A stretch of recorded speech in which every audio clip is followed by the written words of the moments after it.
Bem, pessoal, bom dia novamente para todos.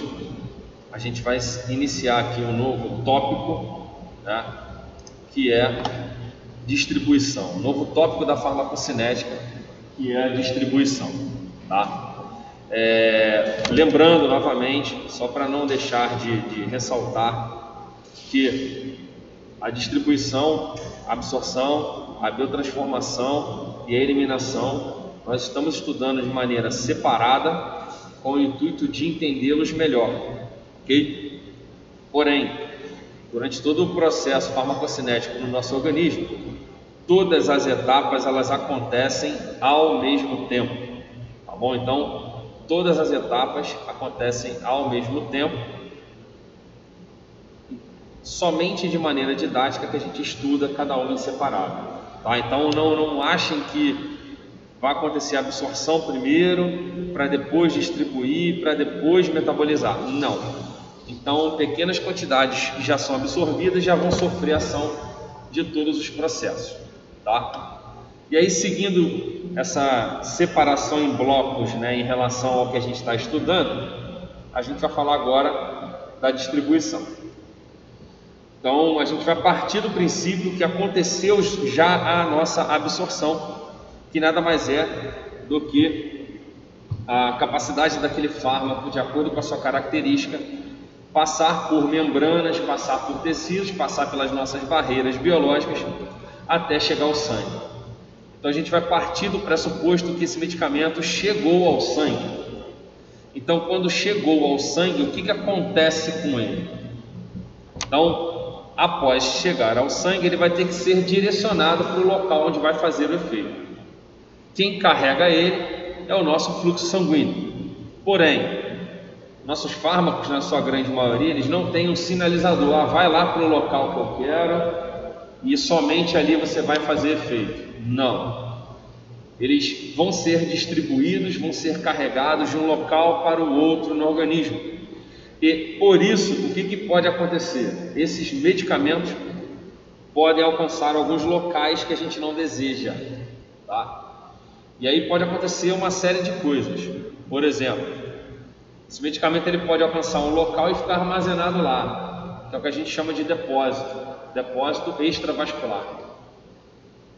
E aí ele fica naquele local ali armazenado, porque ele tem uma determinada característica com alguma coisa daquele local, e aí com isso a gente tem esse medicamento sendo direcionado para esse local, que não é o local para fazer o efeito farmacológico, tá? Outra situação que pode acontecer é esse medicamento chegar a um outro tecido, que não é o tecido-alvo, e lá gerar alguma consequência de estar naquele tecido.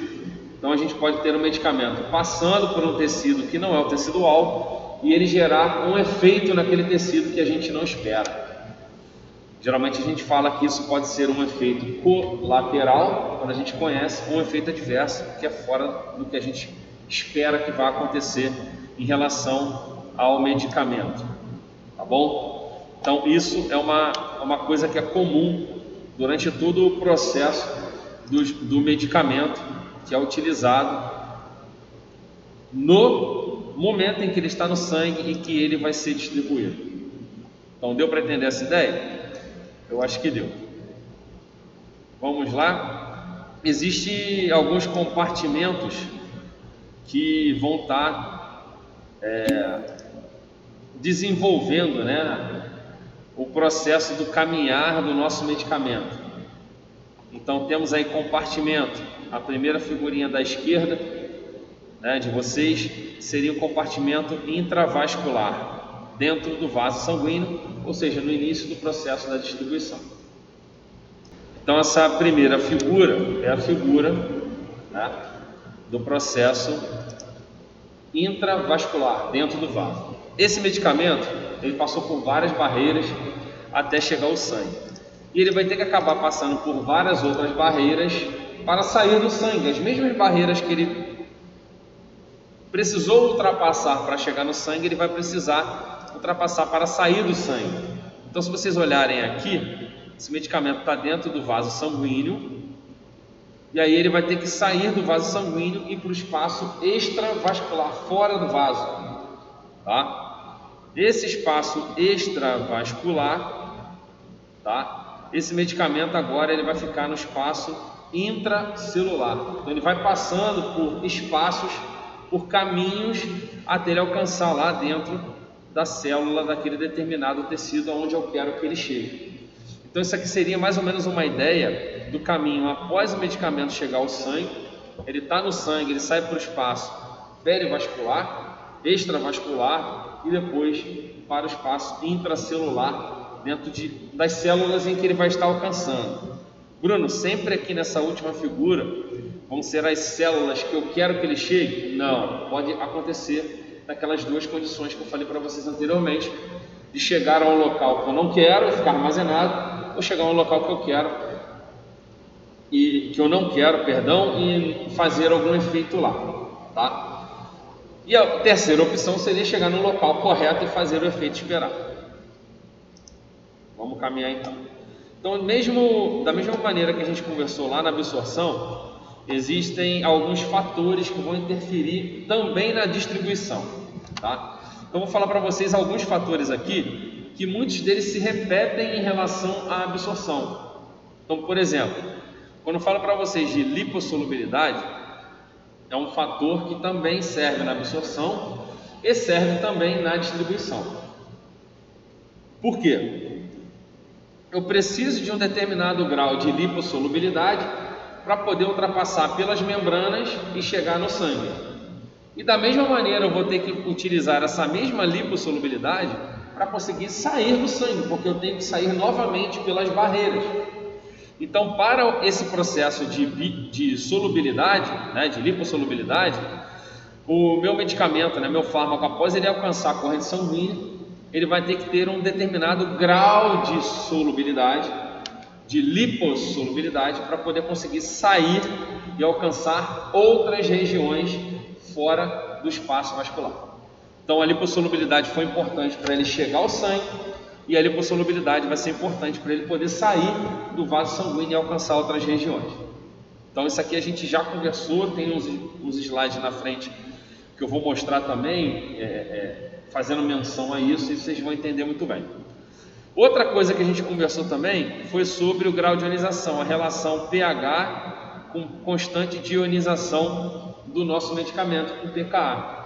E aí a gente fez lá um trabalho onde eu até escrevi para vocês, não sei se vocês vão lembrar, fazendo uma menção, uma relação do medicamento que é ácido e o medicamento que é básico em condições de pH diversas. Então, medicamento ácido em pH ácido em pH alcalino, e o medicamento básico da mesma maneira, medicamento básico em pH ácido e medicamento básico em pH alcalino. E a gente fez lá uma referência em que, dependendo do pH, esse medicamento teria uma determinada solubilidade, uma determinada lipossolubilidade, sendo maior ou menor, e com isso a gente teria uma maior absorção ou menor absorção. Isso foi o que a gente discutiu lá na absorção. Bruno, e na distribuição segue o mesmo ideal, tá? Só que naquela relação que eu fiz para vocês falando sobre absorção, vocês vão colocar melhor distribuição ou menor distribuição, que vai seguir a mesma referência, porque dependendo do pH, se esse medicamento ficar lipossolúvel no sangue, ele vai ser distribuído melhor, tá? Isso tudo é visto, tá? De acordo com as características físico-químicas do medicamento. Então você vê se ele tem uma determinada estrutura que tendencia a ele ser lipídico, tá? E em cima do pH ele vai ter também uma característica de estar lipídico, mais lipossolúvel ou menos lipossolúvel, de acordo com a sua característica química, sendo ácido ou sendo um medicamento básico. Tudo bem? Então, em relação à solubilidade e grau de ionização, a gente já discutiu bem, né, o encontro anterior, que foi essa relação que eu mencionei agora, e a gente vai estar também vendo aí agora, nesse momento, isso serve também para a distribuição. Outra coisa que serve também, que é bem legal, é o fluxo sanguíneo e a volemia, tá? Fluxo sanguíneo é a quantidade de sangue que chega àquele órgão, e aí vocês vão ver que dependendo do órgão ele recebe muito sangue. E qual é a relação de receber muito sangue, Bruno, para a distribuição? Vamos pensar, a distribuição a gente estava partindo do pressuposto que o medicamento ele já estava no sangue. Então, se eu tenho um fluxo sanguíneo maior em um órgão, aquele órgão recebe mais o medicamento, porque ele vai receber mais sangue, tá bom? Da volemia também está diretamente relacionado a um fluxo sanguíneo. Por quê? Dependendo da volemia do paciente, eu posso ter um fluxo sanguíneo maior, um fluxo sanguíneo menor. E isso vai interferir também diretamente no meu fluxo sanguíneo em relação à distribuição. Volemia, o aumento do volume de sangue. Esse medicamento ele pode chegar, em grande quantidade devido ao volume maior de sangue chegando naquele órgão. Volemia reduzida, menor volume de sangue, o fluxo sanguíneo também reduz, então a gente teria uma distribuição menor. Então esses 4 primeiros parâmetros aqui, tá? A gente já tem uma ideia muito grande, porque foram coisas que a gente conversou em um outro momento e que acabam servindo também para o processo de distribuição.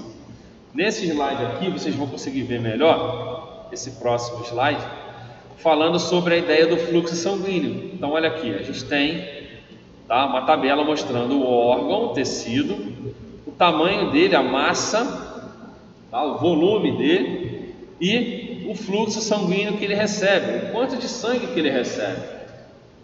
Então, se vocês pararem para perceber, a gente já consegue ver aqui qual é o órgão que tem o maior fluxo sanguíneo. Responde para mim, olhando nessa tabela, qual é o maior órgão, que tem o órgão que tem o maior fluxo sanguíneo. Claro, a gente não pode falar o corpo inteiro, porque aí não é o órgão, Se vocês perceberem, a gente consegue observar que o fígado é o órgão com maior fluxo sanguíneo. Ele recebe 1,5 litro por minuto, ou seja, uma quantidade grande de sangue por minuto, E se a gente perceber novamente, logo abaixo do fígado a gente tem aqui, rins, que é o segundo órgão que tem um fluxo sanguíneo maior, e olha a massa dele, 300 miligramas em média. É um órgão pequeno que tem um fluxo sanguíneo enorme, gigantesco, O que isso está me mostrando, Bruno? Que eu tenho 2 órgãos que recebem um volume de sangue bem grande, Isso quer dizer que se meu medicamento, meu fármaco estiver no sangue, ele certamente vai passar por esses 2 órgãos com grande rapidez. E aí, por que se fazer uma menção ao fígado e ao rim, Bruno? Quando a gente começou de absorção, a gente viu algumas vias, que são vias enterais, que passavam pelo fígado antes de ser distribuído na circulação sistêmica. E a gente fez uma referência a essa passagem pelo fígado de maneira prévia à distribuição pelo corpo, a gente chamou de metabolismo de primeira passagem. Lembram disso? Então, o metabolismo de primeira passagem, quando a gente discutiu em absorção, a gente discutiu qual aspecto? Que o metabolismo de primeira passagem, ele era prejudicial em relação ao quê? A alcançar concentrações altas do medicamento no sangue.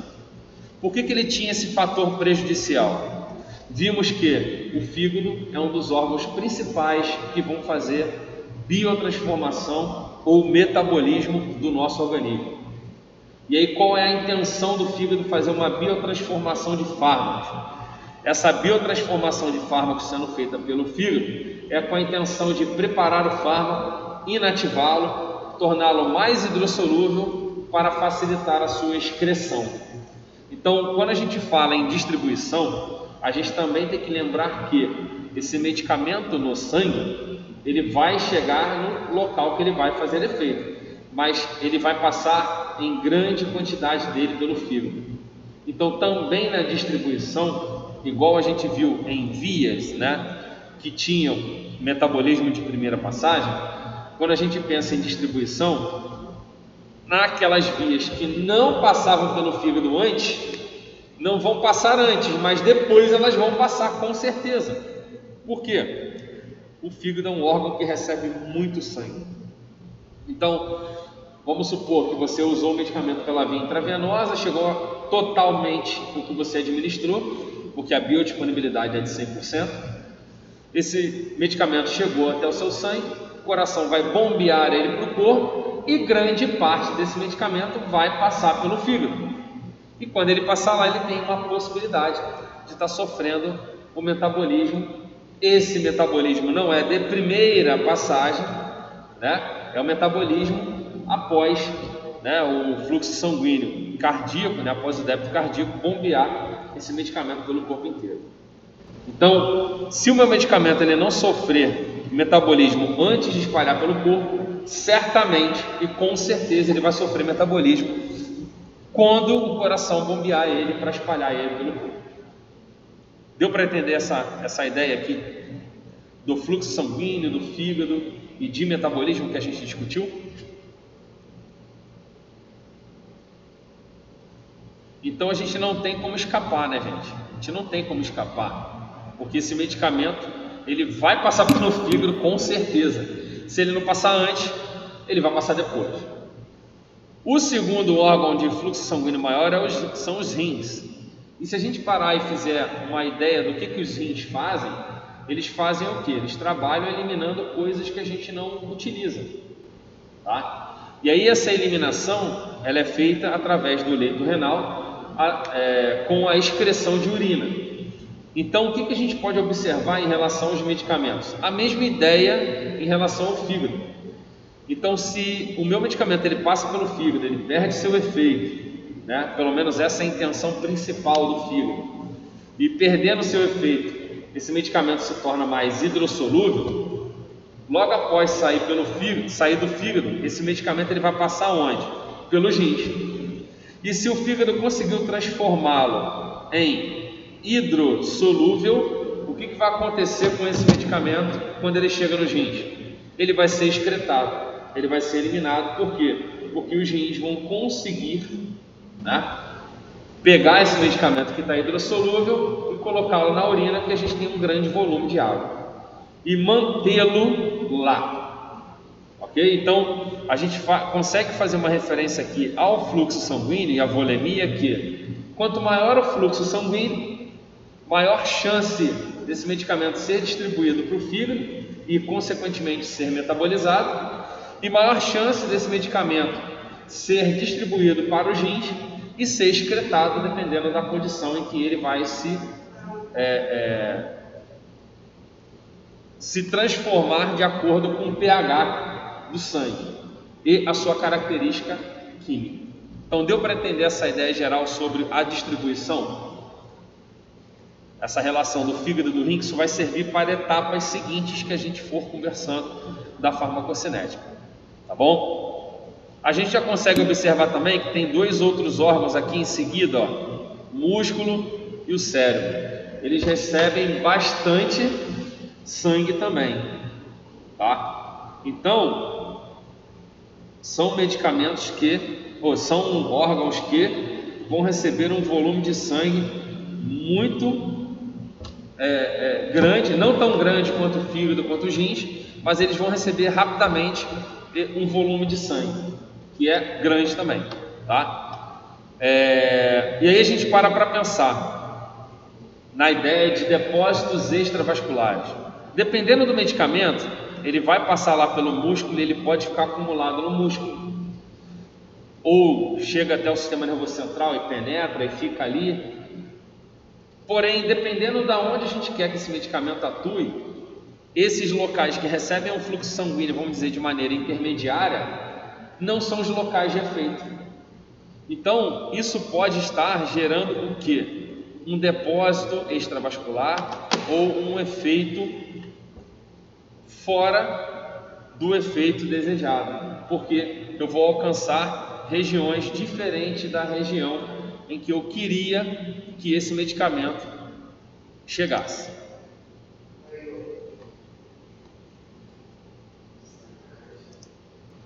Então, a gente conseguiu observar que, dependendo do fluxo sanguíneo do órgão, ele pode ser levado para um local que eu desejo ou para um local que eu não desejo, tá? Esse slide seguinte aqui, ele faz uma referência sobre, tá, isso que eu acabei de falar, que é o fluxo sanguíneo. Então, se vocês olharem aqui, ó, fração do fármaco chegando ao tecido, e aqui são os tecidos, tá, os órgãos.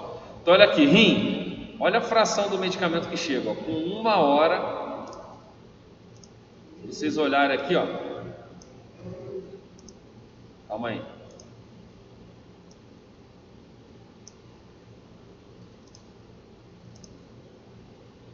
Ó, com mais ou menos 1 hora, você chegou com uma fração de 1 miligrama por litro, ou seja, você chegou com uma quantidade considerável do medicamento no rim. Quando você faz essa mesma menção no cérebro, você não chega nem com a metade que chegou no rim, tá? E no tecido adiposo, eu acho que não precisa nem dizer, né, gente? A quantidade ela é menor ainda. Então, o que a gente consegue observar aqui? Que com um fluxo sanguíneo maior, a chegada do medicamento por volume de sangue é também maior, contribuindo com aquilo que eu falei com vocês de maneira anterior. Esse slide aqui, ele faz uma referência sobre essa outra parte aqui que eu vou botar para vocês. Vamos voltar naquele slide, que é sobre permeabilidade e integridade de barreiras, tá? O que isso quer dizer? Permeabilidade do endotélio e integridade de barreiras, tá, estão diretamente relacionados a aquele medicamento está no meu sangue e chegou num determinado tecido. Como que é aquele tecido? Como que está aquele tecido? Qual a integridade que aquele tecido está me mostrando? Então, a gente consegue observar na chegada de sangue em 2 tecidos, tá, características diferentes. Então, por exemplo, esse tecido aqui de cima, você vê que o medicamento está chegando pelo sangue, porém o tecido ele tem uma determinada característica no seu endotélio. É um endotélio fino, ou seja, delgado, tá, e cheio de fenestras, cheio de buracos. O que isso diz? É fácil eu conseguir passar por esse tecido, porque eu tenho uma camada de barreiras bem fina e eu tenho algumas fenestras, alguns buracos. O que isso mostra? Que o meu fármaco ele tem uma facilidade para entrar nesse tecido e uma facilidade para sair desse tecido. Então, de acordo com a característica do tecido, tá, ele vai penetrar fácil e vai sair fácil. Se você olhar esse tecido aqui de baixo, tem uma referência onde ele tivesse uma membrana espessa, ou seja, uma intensidade maior de barreiras. Certamente esse medicamento que chegasse aqui, ele só iria conseguir penetrar se ele tivesse um determinado percentual interessante de lipossolubilidade, que ele conseguiria passar por essas membranas. Então nem sempre ele iria conseguir passar pelas membranas, não tendo tanta lipossolubilidade quando a gente olha aqui em cima, porque em cima as barreiras são bem fininhas, você tem várias fenestras e ele pode penetrar facilmente. Então até um medicamento que não tem um percentual alto de lipossolubilidade conseguiria penetrar no tecido de cima e não conseguiria penetrar no tecido de baixo, onde embaixo ele teria que ter um determinado grau de lipossolubilidade para conseguir passar pelas barreiras e chegar até esse determinado tecido. Não deu para entender? Outra coisa que acontece também, vamos supor que esse tecido aqui de baixo, tá, ele esteja perdendo a sua integridade. Como assim? O meu tecido agora ele está ficando cheio de buracos, tá? Então eu estou abrindo alguns buraquinhos aqui no meu tecido, e o que está mostrando? O meu tecido que antes ele era mais denso, com maior dificuldade de ultrapassagem, agora esse tecido, quando ele perdeu a sua integridade, eu perdi a capacidade de selecionar o que vai entrar naquele tecido. A gente vê isso muito quando a gente fala de medicamentos que vão atuar no sistema nervoso central e, porventura, o paciente ele tem meningite.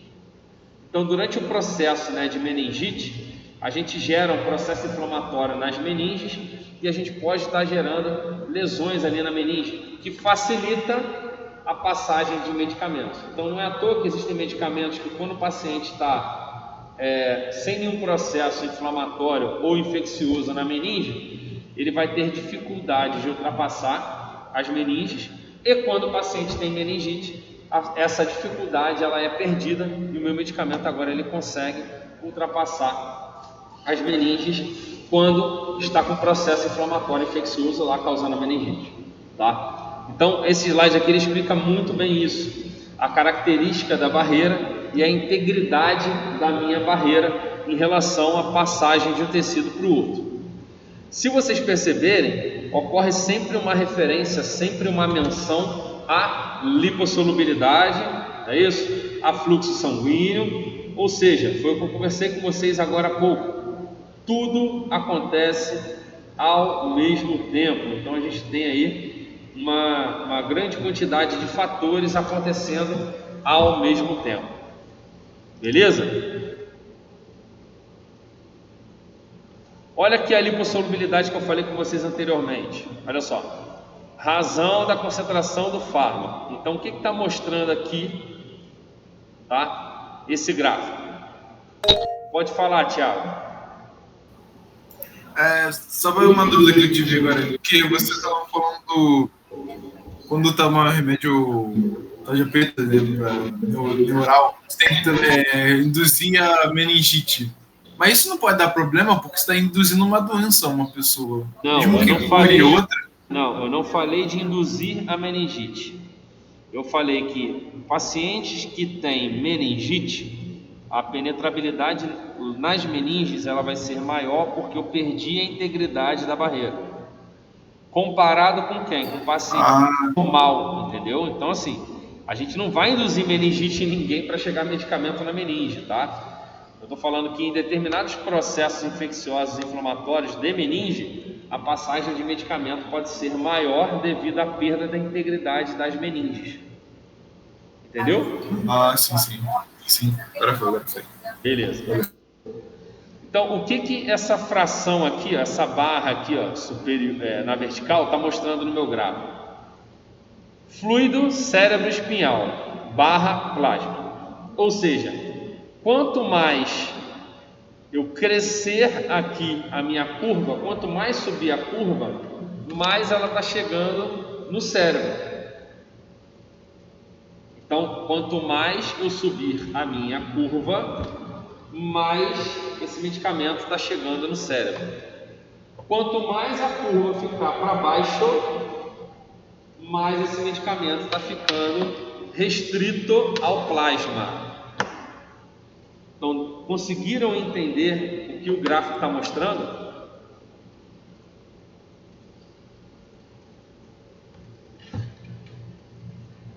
Quanto mais a minha curva subir, mais o medicamento está chegando no sistema nervoso central.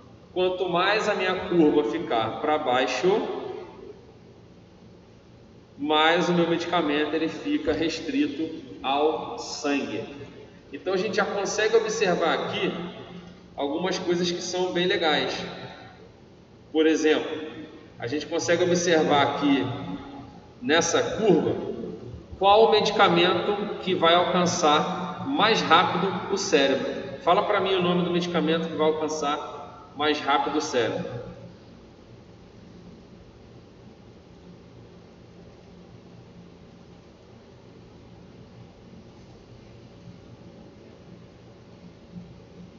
Isso aí, o tiopental. Se vocês olharem, o tiopental está lá em cima, tá?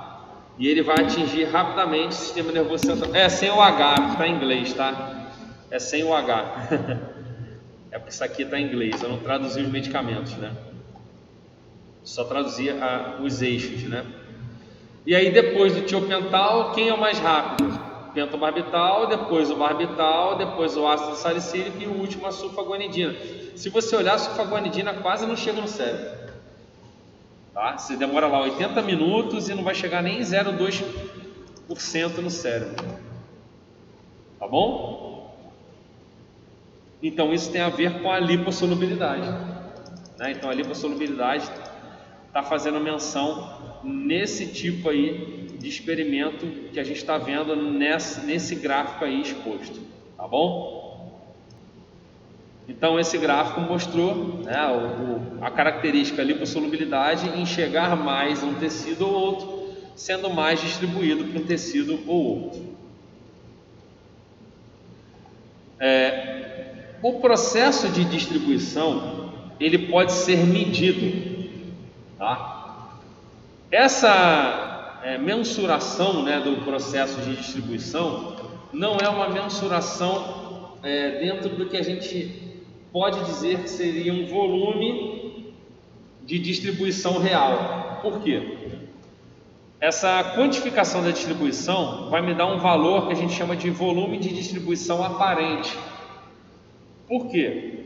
Vão ter medicamentos que vão ter, por exemplo, 1000 litros de distribuição. E aí fica meio que difícil da gente imaginar uma pessoa com 1000 litros, mesmo que seja possível acontecer isso. Mas quando você pega os compartimentos, né? Por exemplo, você pega o volume sanguíneo, volume fora do sangue, volume dentro da célula, vai pegando volume, poderia se imaginar, mas é muito difícil a gente imaginar isso. Então a gente chama, né, de um valor que a gente pode calcular, tá? De um volume de distribuição. Seriam o que? Os líquidos em que esse medicamento poderia estar se difundindo no nosso organismo, de volume aparente de distribuição. Por que ele é aparente? Porque ele é um volume hipotético. É um volume que a gente está criando uma hipótese dentro de cálculos que são feitos, tá? Que seria um volume hipotético para conter o fármaco na mesma concentração no plasma. Por que isso acontece? Vamos supor que eu tenha, tá, 2 compartimentos. Deixa eu tentar botar aqui um quadro branco para vocês, depois eu volto com os tópicos. Calma aí, vocês vão entender isso agora. Vamos lá. Vamos supor aqui, tá, que eu tenha meu medicamento aqui nesse compartimento, e esse compartimento aqui vai ser o plasma, ou seja, vai ser o sangue, ok? Então aqui seria um compartimento que é o plasma. Aí vamos chutar aqui um valor só para vocês terem uma noção de, por exemplo, eu tenho 5 litros de plasma, tá? Quando eu venho e eu injeto aqui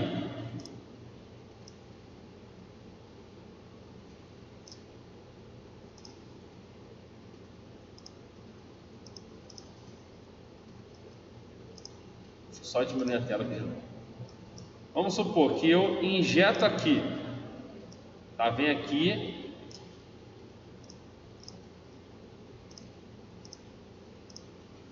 e eu, injetei medicamento aqui, tá? Então aqui seria uma seringa, né? E eu injetando o medicamento ali no plasma. Tudo bem?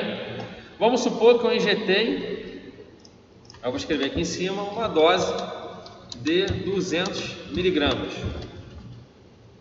Ok? Se eu injetei uma dose de 200 miligramas, chegou 200 miligramas no plasma. Qual seria a concentração plasmática daquele medicamento? A gente deveria pegar 200 miligramas e dividir por 5, que me daria o quê? Uma concentração plasmática, ou seja, só no plasma, igual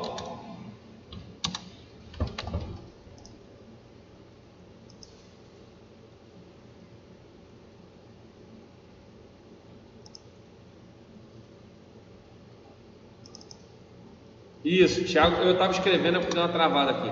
40 miligramas. Cadê a barra? Por litro de sangue. Ok? Então, se eu injetasse esse medicamento e o medicamento ficasse só no plasma, eu teria 40 miligramas por litro. Ok? Mas a gente não tem um compartimento só. Vamos supor que esse medicamento aqui se difundisse agora para esse compartimento aqui. E aí eu vou botar aqui qualquer compartimento, por exemplo, o músculo. E o músculo, vamos botar aqui, por exemplo, tá, que o músculo tenha 15 litros. Então agora eu tenho o meu medicamento, tá, que ele está no plasma e ele vai se difundir também agora para o músculo. E ele se difunde de que maneira? Até ficar em equilíbrio plasma e músculo.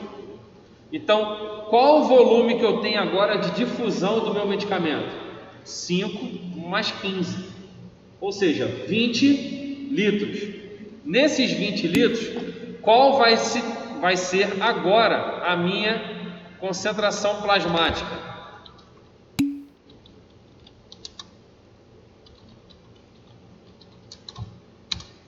Vai ser 10 miligramas barra litro. Então eu terei 10 miligramas aqui, para ficar equivalente ao volume que tem no músculo, ficaria equivalente à concentração plasmática com a concentração do músculo. Se eu tivesse, por exemplo, um outro tecido, Bruno, vamos pegar aqui, ó, e agora eu vou mandar lá esse medicamento lá para o cérebro.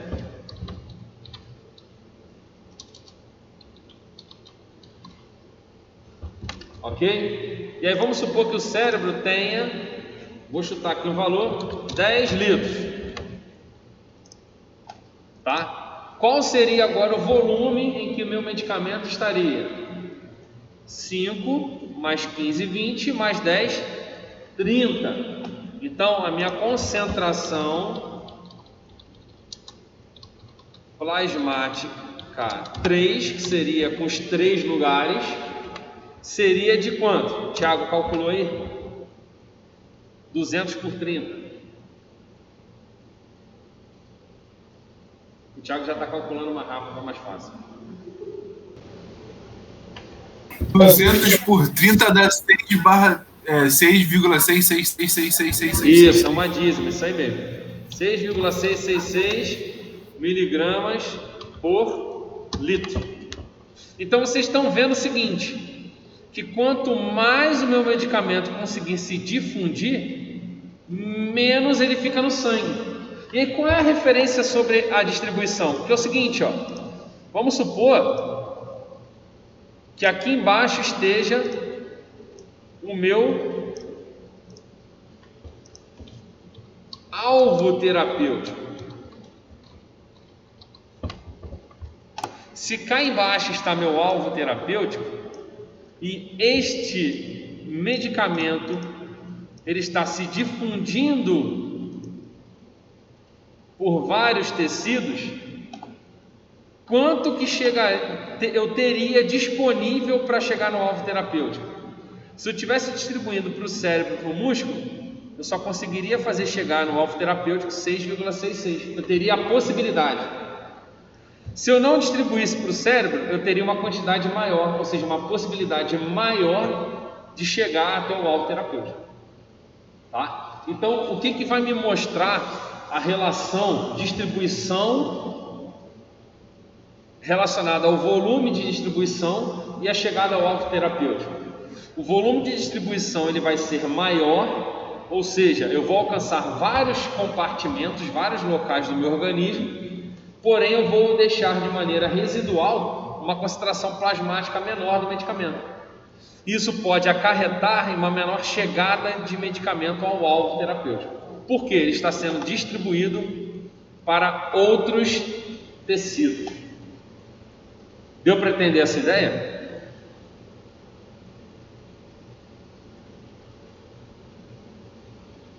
Beleza, então vamos voltar lá para os tópicos da aula que eu estava mostrando, que eu queria colocar isso para vocês entenderem melhor. Vamos lá.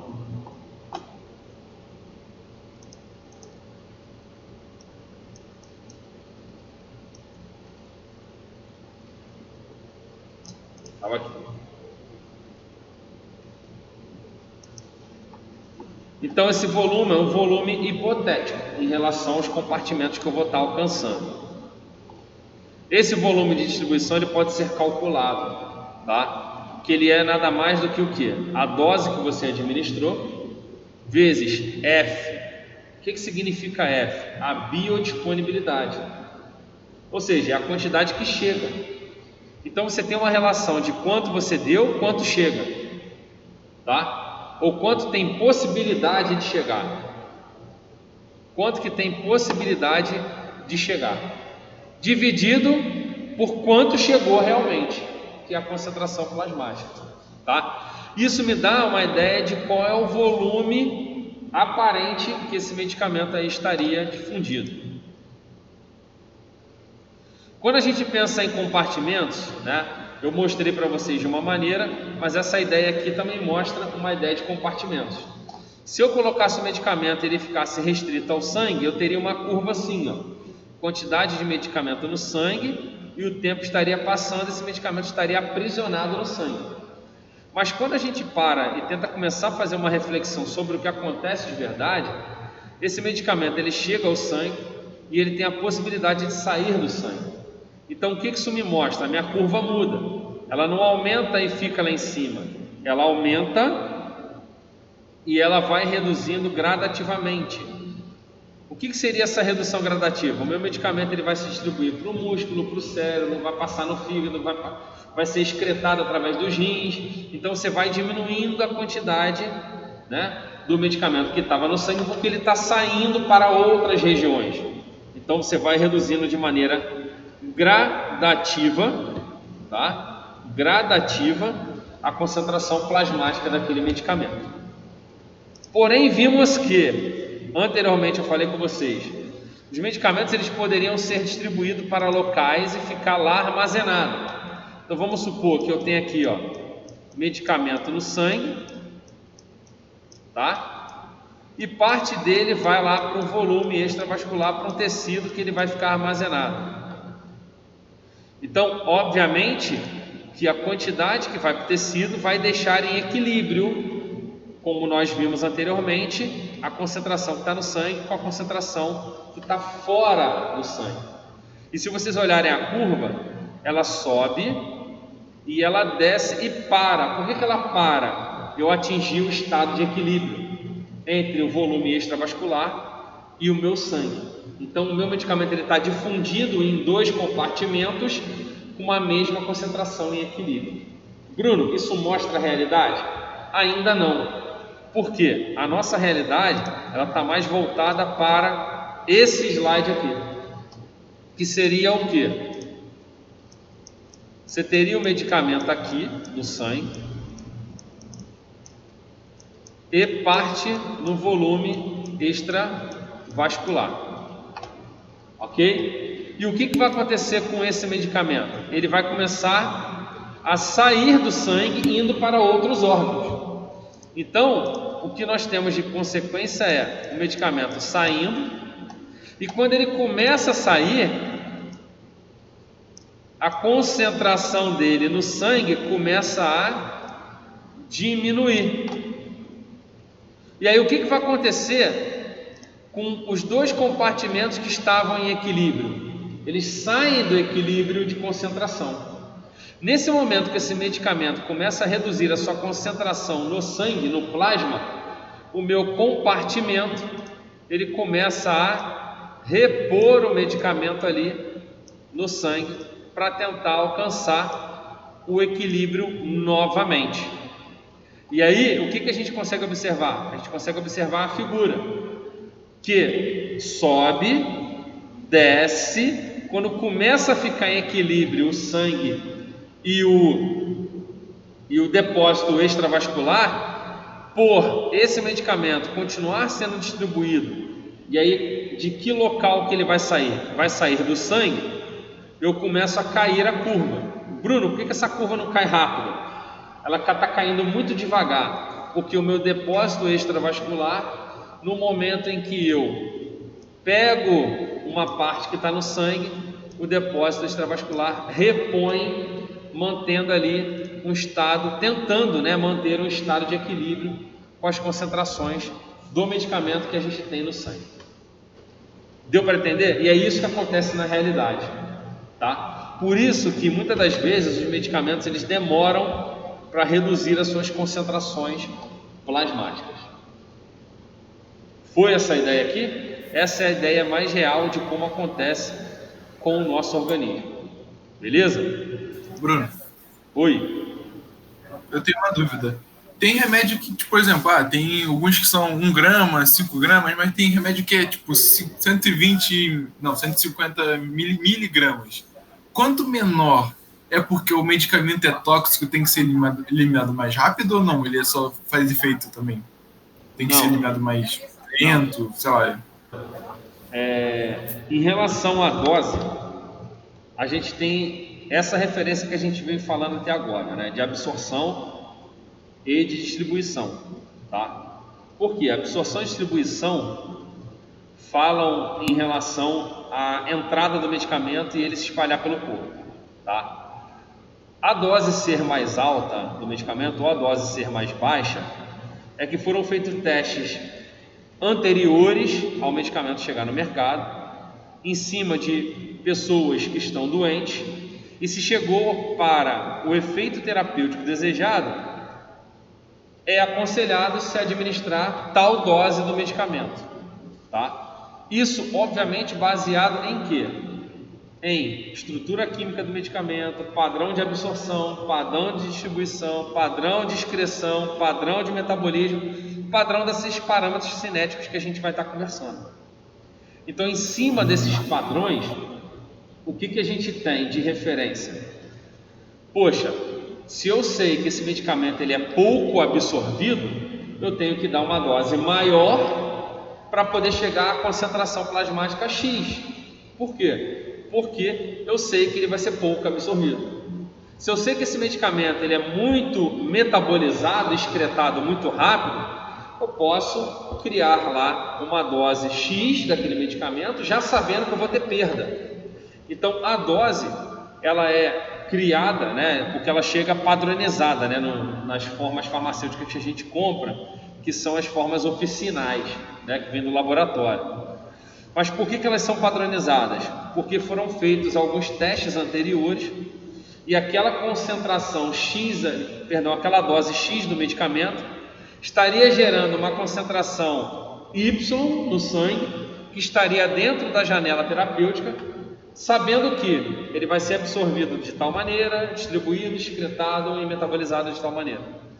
Então a dose toda, ela é criada em cima de uma média, tá, da população. Obviamente que eles fizeram os testes da média da população, em que aquela dose chegaria a X no sangue. Bruno, para todos seria chegar sempre X? Não, porque a gente tem variabilidade de pessoa para pessoa em relação aos parâmetros farmacocinéticos, tá? Então a dose não quer dizer que o medicamento é muito tóxico, eu dou pouco. Não, quer dizer que eu dou uma dose menor e eu consigo alcançar aquela concentração plasmática que eu desejo, rapidamente. E o outro eu dou uma dose maior, porque eu não consigo alcançar rapidamente aquela concentração plasmática. Então eu dou uma dose maior e o perfil de absorção sendo menor faz com que esse medicamento, tá, ele chegue numa quantidade menor aí no nosso organismo. Deu para entender? Tudo. Obrigado.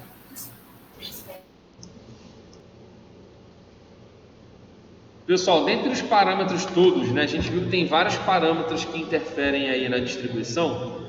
Dentre todos os parâmetros, esse aqui é um dos parâmetros, vamos dizer assim, muito mais visualizado, né? Muito mais referenciado, que é o percentual de ligação dos medicamentos a proteínas plasmáticas.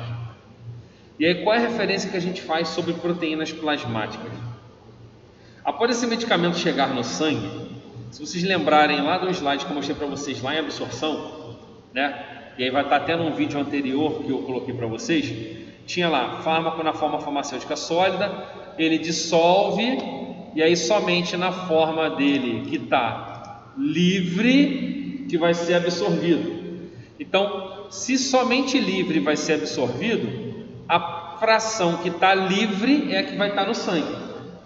E a gente tem aí uma referência bem legal, porque esse medicamento, quando ele está livre no sangue, da mesma maneira que foi fácil para ele chegar, vai ser fácil para ele ser distribuído, tá? Porém, existem proteínas plasmáticas em que esse medicamento ele vai acabar, muitas das vezes, se ligando a essas proteínas plasmáticas. E aí eu vou botar aqui para vocês, fazer uma referência bem legal, que tem a ver com esse slide, depois eu vou voltar nele, vocês vão entender muito bem o porquê, que é a referência relacionado a medicamentos se ligando à proteína plasmática e a consequência em relação à sua distribuição.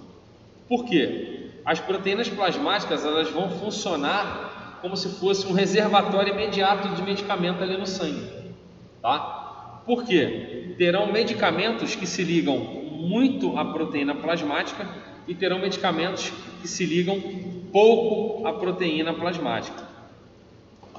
Então, pessoal, relacionado a esse percentual de ligação à proteína plasmática, eu vou tentar criar aqui, tá, um desenho para explicar para vocês aí o que estaria acontecendo um medicamento ligando a proteína plasmática. Tudo bem? Espero que vocês entendam. Vou fazer essa linha aqui azul, que seria uma referência, tá, dos tecidos, das barreiras em que o medicamento precisa ultrapassar, uma vez que ele estava no sangue e ele vai ultrapassar agora barreiras, outros tecidos, né? Então esse desenho aqui seria o que? Seriam células, né, ligadas umas às outras, e essa referência seriam os medicamentos tendo que passar por essas células. Então que seria um núcleozinho da célula, nessa bolinha aqui, um núcleo. Tá vendo? Tá conseguindo fazer muito aqui núcleo, tá vendo? Como se estivesse aqui as células, tá? Só para vocês terem uma ideia. Bruno, o que é do lado esquerdo? Do lado esquerdo seria o sangue, beleza? E do lado direito, Bruno? Do lado direito seria o nosso tecido alvo. Então seria o alvo terapêutico. Então o que eu vou simular para vocês? Eu vou simular para vocês mais ou menos a ideia, obviamente, né? Eu estou simulando o que? O medicamento chegando no tecido alvo de boa, tranquilo, tá? Como aconteceria e qual é a referência em relação às proteínas plasmáticas? Então vamos supor que aqui seja, tá, uma proteína plasmática albumina, tá, que é uma das principais proteínas de transporte, tá, de medicamento. Não é a exclusiva, tá, mas é a principal. Existem outras proteínas plasmáticas transportando medicamento. Vocês vão entender a ideia de transporte. E o que a gente falou antes? Que o meu medicamento, eu vou botar F de fármaco, tá? Estaria a sua fração livre, ok? E somente a fração livre,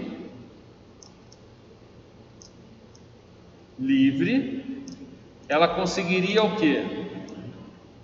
Passar pelo tecido alvo, claro, lembrando, sendo lipossolúvel, depende do pH, depende da característica desse tecido, né? Um monte de fatores interferem. Aqui eu estou falando que está acontecendo tudo certinho, tudo bonitinho, e esse fármaco que está livre penetrou no tecido alvo. Lá no tecido alvo, tá? Aí eu vou botar de novo aqui o fármaco livre chegando lá.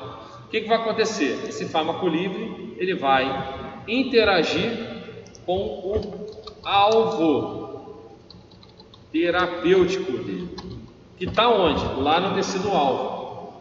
Então o que vai acontecer com o meu fármaco livre? Ele vai chegar no meu tecido alvo, ele vai interagir com esse tecido alvo. Em que região? Lá no alvo terapêutico dele, que a gente vai ver mais à frente, né, em outras aulas, o que seria uma ideia de alvo terapêutico, tá?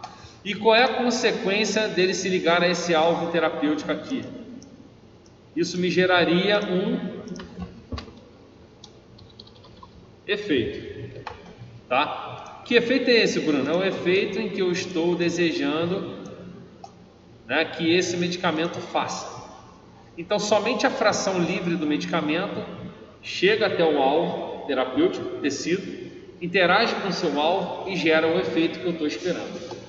Bruno, o que a albumina tem a ver com isso, a proteína plasmática? Tem a ver o seguinte, gente, que existem medicamentos, ou parte deles, tá, vão estar ligados à proteína plasmática. Então você vai ter aqui, ó, F,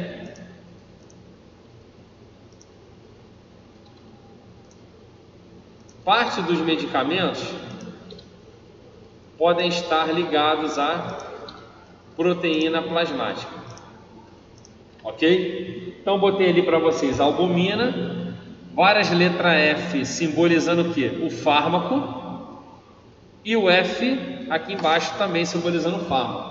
Só que a gente consegue observar o seguinte: aqui eu tenho o fármaco ligado à albumina e aqui eu tenho o fármaco livre. Bruno, por que só o fármaco livre penetra no tecido? Porque ele é bem menor do que a albumina. A albumina é uma estrutura enorme, então ela não consegue penetrar no tecido, então ela fica restrita ao sangue. Então quer dizer, Bruno, que o medicamento que está ligado à albumina, ele fica preso nela no sangue e não consegue chegar no tecido alvo? Somente o fármaco da sua fração livre consegue penetrar no tecido alvo. Até aqui conseguiram entender?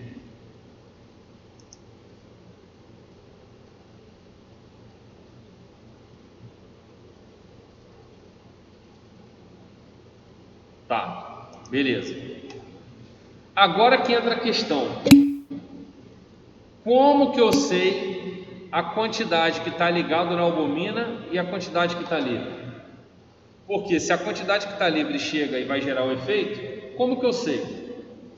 Cada medicamento tem a sua característica pessoal, tá? E qual é a característica pessoal dos medicamentos que podem estar ligados a uma proteína plasmática ou não? Eles podem estar muito ligados à proteína plasmática ou pouco ligados à proteína plasmática. Então o que eu vou simular aqui para vocês? Uma situação de cada tipo. Um medicamento pouco ligado à proteína plasmática, ou seja, mais livre, e um medicamento muito ligado à proteína plasmática, ou seja, menos livre. Então vou fazer primeiro o que está se ligando pouco à proteína plasmática, ou seja, ele está mais livre. E isso a gente mede como, Bruno? Em percentual. Então vamos botar aqui, vamos supor que eu tenho um medicamento, 95% dele, tá, ligado aqui, 95% dele livre, tá? 95% dele livre. Tiago, você perguntou se isso afeta a biodisponibilidade. Então, a biodisponibilidade é a quantidade do medicamento que chega após a absorção, tá? Aqui já absorveu, tudo bem? Então a quantidade já estou falando o próximo passo, tá? Se 95% está livre, 5% está ligado à minha albumina. Até aqui todo mundo entendeu aqui? Eu estou criando, tá? São valores hipotéticos que esse medicamento F, 95% da biodisponibilidade, do que está biodisponível dele, né? Tá livre, e 5% dele está ligado na albumina. Então vamos lá. Se 95% dele está livre, quanto que chega no tecido alvo? A gente vai chegando de pouquinho em pouquinho, não é isso? E vai chegar no tecido, pode chegar no tecido alvo 95%. Bruno, acontece assim realmente? Não, acontece assim, ó. Vamos supor, eu passei, botar um valor hipotético aqui, tá, gente? 2% para cá. Então, eu passei 2%, 2% chegou no tecido, 2% fez um efeito o quê? Muito pequenininho, ok? E aí eu vou mandando quantidades e quantidades ali da fração livre para o tecido, ok? Só que como eu mandei 93% ficou aqui, eu mandei 2, eu perdi o meu equilíbrio de concentração. Da onde que eu vou tirar esses 2 aqui da fração livre que eu mandei para o tecido alvo? Eu vou tirar 2% da albumina. Por quê? Eu tenho que manter o equilíbrio. Então vou pegar aqui 2% e aqui volta a ser 95%. Por quê? Meu medicamento ele quer ficar 95% livre. Ele estava menos, a albumina solta para ele ficar mais livre. E isso vai se repetindo várias e várias vezes, até que o meu efeito ele vai aumentando de maneira o quê? Gradativa. Chegou mais 2, o efeito vai lá, aumenta mais um pouquinho. Chegou mais 2 aqui, o efeito vai e aumenta mais um pouquinho. Só que vai chegar um momento, tá? Em que, vou tirar os 2%, vou botar aqui escondidinho, que eu vou conseguir mandar tudo ali e eu vou estar gerando um efeito grandão, porque a fração livre é grande, então meu efeito ele é intenso. A maneira de gerar esse efeito ela é crescente. Só que como a maior parte do medicamento está livre, ela cresce rápido, porque eu vou disponibilizando rápido, porque a fração livre é grande, e eu vou disponibilizando tudo até que a quantidade que tem na albumina eu não tenha mais, e tudo que estava livre eu disponibilizei para lá. Então o medicamento que se liga pouco à proteína plasmática, eu vou distribuir uma grande quantidade da fração livre, gerando um efeito muito intenso e rapidamente acontece isso. Porém, quando eu esgotar os meus 95%, eu não tenho mais medicamento ligado à albumina para ofertar a fração livre e mandar para o tecido. Então, o medicamento que se liga muito, se liga pouco à proteína plasmática, ele gera um efeito de grande intensidade, rápido, porém dura pouco, porque você distribui logo quase todo o medicamento e quando você quiser manter, você não tem mais medicamento para poder manter aquele efeito ali. E aí depois que você faz o efeito de maneira grande e intensa, o efeito ele vai reduzindo até ele sumir o efeito. Nesse momento em que ele começa a reduzir, é quando eu quero fazer o quê? Uma nova administração de medicamento. E aí quando eu administro de novo, aquele medicamento entra como? 95,5. E a gente volta a fazer aquele ciclo, distribui, pega da albumina, distribui, pega da albumina. Deu para entender essa explicação do cara que se liga pouco à proteína plasmática? Deixa eu só ver a pergunta aqui.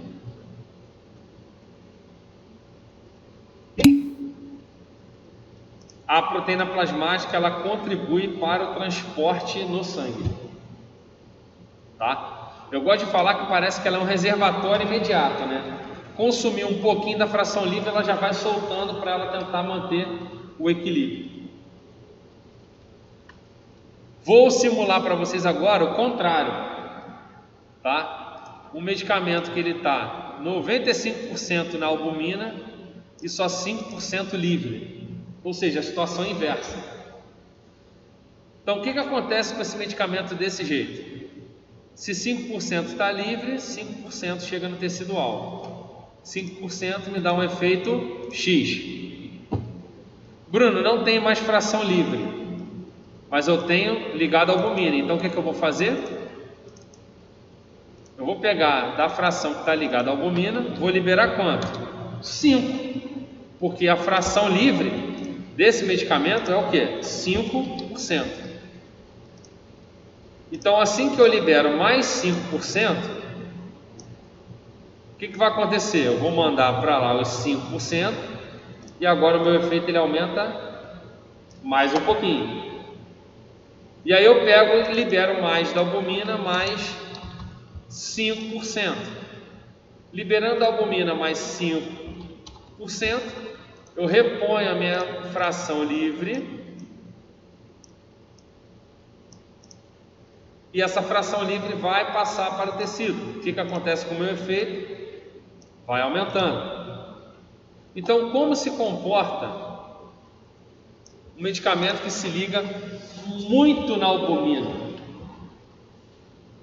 A fração livre dele é menor, sendo assim, uma concentração do medicamento chega em menor quantidade no tecido alvo, e isso gera um efeito mais brando.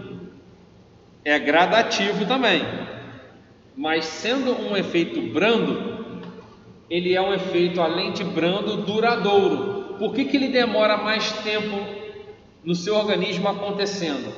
Porque enquanto você ficar pegando lá, peguei e mandei 5%, a albumina diminuiu a quantidade dela. Mandei mais 5%.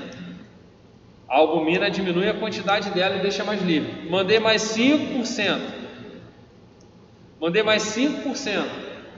O tempo está passando e você está ofertando sempre aquela quantidade da fração livre para manter o efeito por mais tempo. Mesmo que ele seja mais brando, ele vai subindo devagarzinho, porém ele dura mais tempo. Deu para entender o medicamento que se liga muito a proteína plasmática?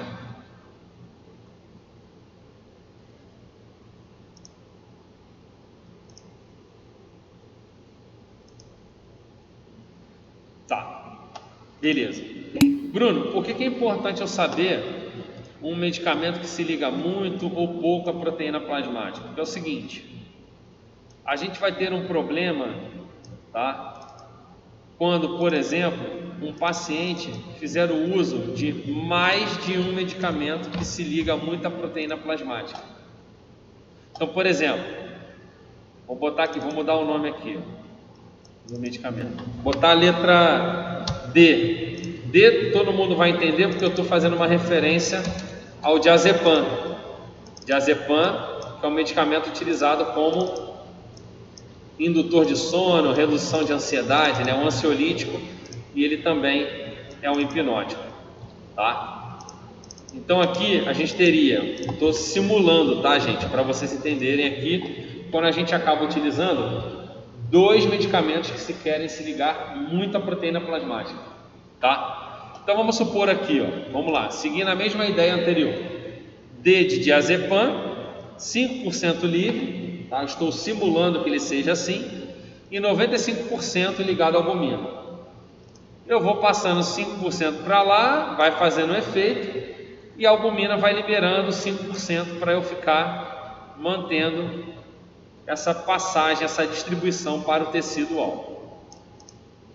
Deu para entender a ideia do diazepam? É nada além do que a gente acabou de ver. Então o paciente ele já está fazendo uso do diazepam ao longo do tempo, e agora, o que acontece com ele? Ele começa a utilizar um segundo medicamento, tá? Entra agora, vou botar um outro medicamento aqui, vou botar a letra F, tá? Como se fosse, por exemplo, furosemida, tá? Que é um diurético.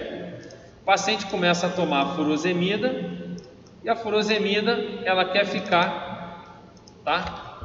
90% dela de fração livre. Então, nesse exemplo que eu estou dando aqui,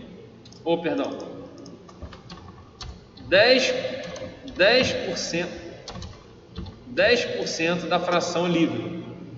Se 10% dela está livre, quanto dela quer ficar na albumina? 90% da furosemida quer ficar na albumina.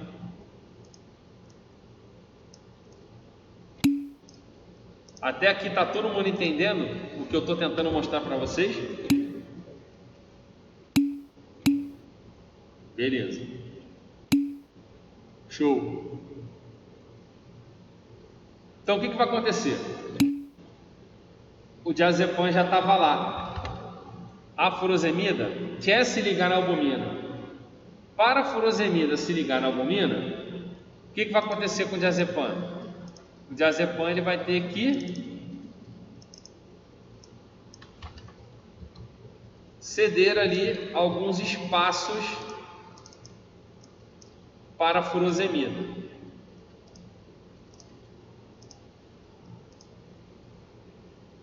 E o que isso vai acarretar? Vamos supor, tá? Vamos supor que o diazepam liberou espaços ali e agora a fração livre do diazepam não é mais 5%, ela é 10%. Ok? Antes o diazepam ele tinha somente 5%, fazendo uma determinada intensidade de efeito. Quando agora a furosemida e o diazepam eles vão competir por locais de ligação na proteína plasmática, e quando eles começam a competir, a furosemida desloca o diazepam da proteína plasmática, tira ele e deixa ele agora numa fração maior livre, 5% livre, né, do nosso diazepam chegava ao tecido alvo, fazia uma determinada intensidade de efeito. Agora está chegando 10%, não mais 5%. Agora que está chegando 10%, e por que está chegando 10%? Porque a furosemida competiu pela ligação e deslocou o diazepam. Agora que chega a 10%, a intensidade do efeito é o quê? Maior. Por que a intensidade do efeito é maior chegando agora a 10%? Porque está chegando agora o dobro. Por que está chegando o dobro, Bruno? Porque entrou um segundo medicamento na história que também se liga muito à proteína plasmática, e por se ligar muito, ele vai fazer o quê? Competição e deslocamento do primeiro medicamento. Primeiro medicamento ficando mais livre, aumenta a intensidade de efeito. Isso é um exemplo, como a Luísa colocou aí, de interação medicamentosa, tá? E é uma coisa que vai ser repetido, tá, gente? Por vários outros momentos que a gente conversar sobre farmacologia, tá? Essa competição e deslocamento é uma coisa que vai ser sempre repetida, tá? Então, assim, fiquem bem atentos e tentem entender isso aqui, vejam o vídeo várias vezes, tá? Porque existem uma grande quantidade de medicamentos que se ligam bastante à albumina, tá? A gente geralmente faz uma referência de medicamentos que se ligam em torno de 60%, 70% para cima, tá? De percentual de ligação à albumina, porque qualquer fraçãozinha a mais livre, a gente pode ter um pouco de intensidade de efeito maior, fazendo uma referência maior, muito grande, aos medicamentos que se ligam mais de 90%. Por quê? Você mudar qualquer percentualzinho pequeno, já tem uma alteração de intensidade de efeito grande. Tudo bem? Então, além da albumina, nós temos a alfa-glicoproteína ácida, e a gente tem lipoproteínas que também transportam medicamentos, tá? Então eu fiz uma referência à albumina porque a albumina seria a principal, né? Uma das que transporta bastante medicamento, mas as outras também transportam medicamentos. Então, quando vocês forem pensar em interação, tem que pensar no seguinte aspecto: qual é a proteína plasmática que aquele medicamento se liga? Se eu tenho um medicamento que se liga à albumina e o outro que se liga na alfa-glicoproteína, essa interação não vai acontecer, porque são proteínas o quê? Diferentes. Então, a menção à interação medicamentosa, ela é sempre relacionada à mesma proteína plasmática onde dois medicamentos se ligam. Deu para entender?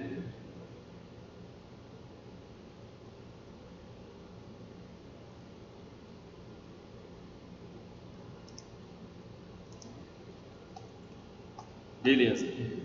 Então, a gente tem, vou voltar lá no slide que a gente estava conversando, tá? Que ele mostra essa simulação que eu fiz aqui desenhando para vocês, tá? Eu sei que ela não ficou muito legal, mas acho que deu para entender mais ou menos uma referência, né, dos medicamentos atuando ali, ligando a proteína plasmática ou não. Tá bom? Deixa eu só carregar o slide aqui para botar para você. Que é esse aqui. Tá? Esse aqui. Então, o que a gente olha aqui na esquerda? Medicamento que não está ligado na albumina, ou seja, ele está muito livre. Olha quanto que é distribuído. Célula efetora para fazer efeito. Olha a grossura da setinha, muito distribuído. Olha a intensidade do efeito, grande. Olha aqui embaixo, concentração plasmática alta. Rapidamente é distribuído, cai rápido. Então, gera um efeito intenso e rápido. Ao mesmo tempo que é muito distribuído para fazer efeito, pode ser muito distribuído para fazer metabolismo, ó. E ao mesmo tempo também muita eliminação. Então, esse medicamento que se liga pouco à proteína plasmática, ele vai chegar em grande quantidade no sangue, livre, vai chegar grande quantidade dele na célula efetora, fazendo efeito, porém eu não consigo manter ele no sangue, porque ele vai sofrer muito metabolismo e vai ser muito eliminado. Bruno, somente a fração livre vai ser metabolizada, biotransformada e eliminada? É, somente a fração livre sofre biotransformação e a eliminação renal. Ok? E aí quando a gente vê o medicamento que se liga bastante à albumina, ou seja, pouco livre, a gente consegue perceber que se ele está pouco livre, pouco chega no local para fazer o efeito, e o efeito ele é mais brando. Pouco também vai ser biotransformado, porque grande parte está ligada na albumina, e pouco vai ser excretado. Tá? Com isso você consegue ver aqui, ó, que durante muito tempo você continua tendo fármaco livre. Por quê? Quando você começa a reduzir a quantidade livre, o fármaco que estava ligado também começa a reduzir. Ou seja, a albumina começa a soltar medicamento para suprir a fração livre por mais tempo. Então, por isso que o efeito ele é mais brando e ele cresce de maneira gradativa e dura mais tempo. Ok? Deu para entender? Então, agora a referência dessa figura em cima do que eu expliquei anteriormente, eu acho que fica mais fácil da gente entender. Quando a gente observa esse slide aqui, é só para mostrar para vocês, tá? Exemplos de medicamentos que estão pouco livre, ou seja, muito ligado à proteína plasmática. E se a gente tiver em qualquer tratamento, tá? Paciente que esteja fazendo uso de maneira concomitante, 2 ou mais medicamentos enquadrados em muito ligado à proteína plasmática, a gente vai ter o problema de competição, como a gente vê aqui nessa figura, competição e deslocamento. Olha lá, medicamento A, 90% ligado, 10% livre. Medicamento B, 90% querendo ficar ligado. O que acontece com ele? Disputa, compete pela ligação, desloca o medicamento A para ganhar o espacinho, e o medicamento A agora não tem mais 10% livre, ele tem 20%, e ele pode estar gerando uma intensidade um pouco maior de efeito. Beleza? Relacionado diretamente à distribuição, esse aqui, tá? Esse processo, né, de competição e deslocamento de medicamentos, as ligações a proteínas plasmáticas são muito bem analisadas, tá? Ou deveriam ser muito bem analisadas. Por quê? São clássicas explicações de interação medicamentosa. E Bruno, vai ocorrer? Sim, quase sempre a gente vai ter, claro, quando um paciente ele é enquadrado, né, um paciente polifarmácia, que ele usa 3, 4, 5 medicamentos para cima, a gente tem uma probabilidade de interações medicamentosas acontecerem. E um exemplo de interação medicamentosa que pode estar acontecendo é do tipo ligações a proteínas plasmáticas, gerando competição e deslocamento dos medicamentos. Deu para entender essa parte da distribuição, gente? Sim ou não? Beleza, então.